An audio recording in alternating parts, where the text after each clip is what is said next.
لو لقيت نفسك عايش مع حد دايما مخليك في ضغط نفسي وقلبك دايما تعبان، خايف تغير طريقتك عشان العهد أو الذكريات، في سكن النهاردة هنعلمك خطة الهروب بكرامة، من غير دراما، من غير ما تخسر ناس ممكن تبقى قريبة ليك برضو. الأدوات دي مجربة مع ناس كانوا بيقولوا مستحيل أتحرر. أول خطوة مرحلة تصفية الحساب مع نفسك. قول لنفسك ايه اللي هخسره لو خرجت. لو الإجابة هخسر إهانات أو توتر أو ذنب، يبقى الحق نفسك، انت بتستثمر في خسارة. الخطوة التانية سلاح رسالة بالغلط. اكتب رسالة واحذفها. مثال: مش هعيش مع حد بيخليني اعتذر اني موجود، ربنا خلقني عشان افرح مش عشان اتألم في صمت. الرسالة دي هتفتح عينك على حجم الألم اللي انت مخبيه. الخطوة التالتة حيلة الحدود المتدرجة. مش هنقولك ابعد مرة واحدة. الأسبوع الأول رد متأخر بعدها بساعتين. الأسبوع التاني قلل المكالمات مرة أسبوعيا. الأسبوع التالت قدم أعذار حلوة: عندي التزامات بقالها سنة ومأجلها.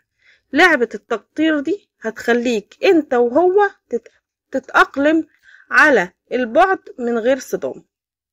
الخطوة الرابعة كلمة السر، الرد الذكي. لما يضغط عليك: انت بتتغير ليه؟ رد: انا بصلح اللي كان بيجرحني. لو حابب تصلح معايا هفرح بوجودك في حياتي، لو مش حابب ربنا يسهل لك اللي فيه الخير. الجملة دي ساحرة، تحفظ مودك وتحط المسؤولية عليه. الخطوة الخامسة طوارئ، كارت الإنقاذ. حط في موبايلك صورة وانت مبسوط.